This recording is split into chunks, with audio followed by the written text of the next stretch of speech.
Hi there, welcome back to the channel. I thought I'd like to share my experience of how I got to running. Well, this story actually doesn't start now. It starts pre-COVID when I was approaching about 100 kilograms there and no sign of getting smaller. I knew I had to start doing something. So when everything closed, gyms closed, swimming pools closed, I was thinking of what to do. So I saw some people going out running at some times. So I thought I'll try and go for a run. On my first experience, I got down the road, probably not even a K, and I was completely out of breath.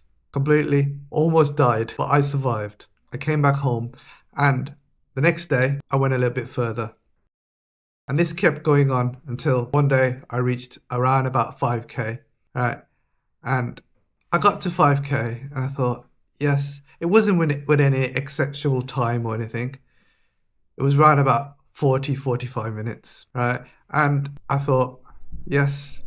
So I carried on going while we were still in COVID, and the weight started slowly coming down as well. So I went from close to 100 kilos to about 85, which without any efforts of losing weight or having a specific diet or anything like that, the weight just came down. I'd done diets before where for about 8 weeks I have an extensive diet where I lost some weight and then I gained more back on. So it never actually stayed off. It wasn't convincing. So that running kept going on. I got to 10K, and many years ago when my oldest son was about 5, between 4 and 5, he got taken into Birmingham Children's Hospital, and he was very poorly at the time, and he was there. At one stage, the doctor says they weren't sure whether he was going to survive or not, but he did. They managed to diagnose him, give him the right medication, and he's fit and healthy now. But I always wanted to do something for the Children's Hospital. We donated some toys, we did it, but I wanted to do it a bit more. So in Birmingham, there is the Birmingham Great Run at the Birmingham Half Marathon every year. So I thought, can I actually do that? I can run up to 10K, but can I go a bit further? Well, double the distance. I had about 12 to 14 weeks before the Great Birmingham Run. And I didn't have any structured training plan or anything. I just went out every day and went a bit further. I looked at the route that the Great Birmingham Run was going to be and tried to follow those roads. I said, if I can run on those roads for that amount of time, that distance, I should be able to do it. So this is close to the Great Run. And unfortunately, they actually cancelled it. So I thought, oh God, I put all this training in and they got cancelled because of COVID. So I thought, what to do now? So I carry on running. I actually did the Great Run solo. So basically it was say, you run on your own and they give you a finisher's medal. But it still felt a bit, I've done it, but really, is it a bit of cheating way of doing it? But I did it. So when eventually we came out of COVID, I said, I still want to go back and do that run. So I did that run, and I also created a charity link for the Children's Hospital because I said, this is going to be for the Children's Hospital, right? And I did all the training, got to the start line. I didn't put myself in any of the earlier waves because I knew I wasn't the fastest. And I completed. Not in any great time, but I think it was about 2.5 hours. I completed. But I met somebody there, right? She was a friend of one of my younger son's friends in school, and she was part of a running club. And she said, why don't you come? I thought, nah, I'm too slow. I'm not a serious runner. She said, no, we cater for all.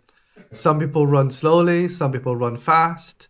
The only thing is, you won't be last. So I said, I'll come, right?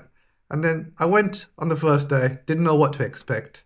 Saw all these runners. Some of them were right. Some of them were a lot faster than me. But I wasn't the slowest, but I definitely wasn't the fastest. So if this was the first time I've actually run with people, And it was nice actually to run while talking. And so it was a 10K run around Birmingham. It was during the summertime, so we went around the canal and there was a few other places. And we were just having a nice chit chat while running. And before you know it, the run was finished. And I didn't realize. So I got to the end, and some of the run leaders that we have in the club said, "Did you enjoy yourself? Are you going to come back?" I said, "Most definitely. If you have me, I'll definitely come back." And I did go back a few times. And then one of the guys there said, "Why don't you come to parkrun?"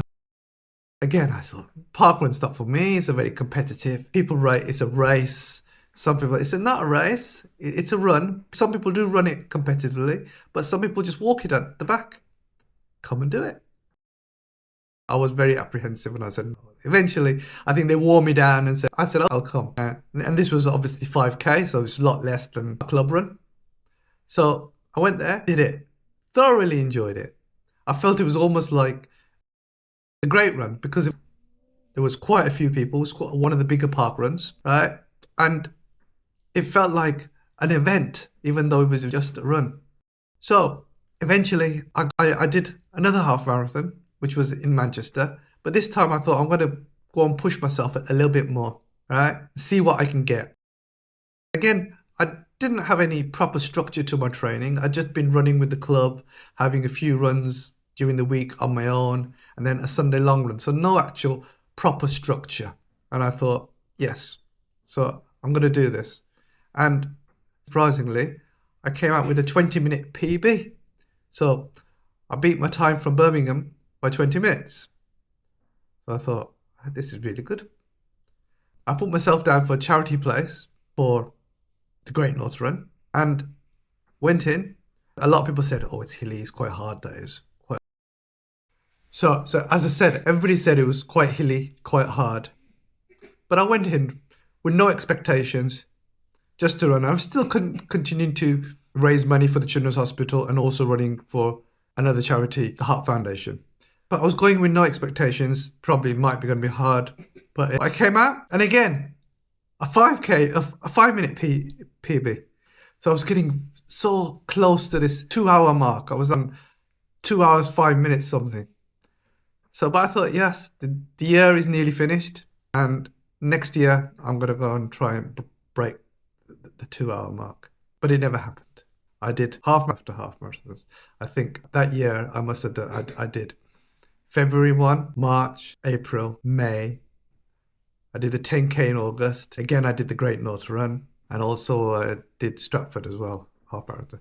So I was getting more and more closer. I think the closest I got was 2 hours, 30 seconds. It was almost becoming like, please, I need to get this done soon. And it wasn't happening. But there were a few. So what happened? So after that, I signed myself up for Manchester full marathon. I'd put myself in the ballot for London a few times. It never happened. In one way, I thought it finished. But I always thought, if I'm getting rejected because I wanted to get rejected. Because I always thought, after a half marathon, I'm knackered. If I'm knackered after half, how the hell am I going to do a full? I'm going to do that double that distance.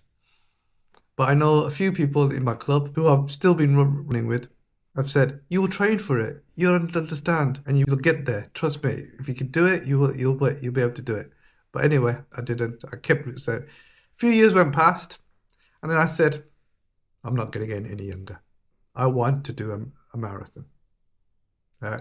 So I put myself in for the London ballot again and surprised I got rejected again. But I thought, no, this time I'm actually going to put myself in for Manchester. Right? So I got a place in Manchester and I started the training for Manchester.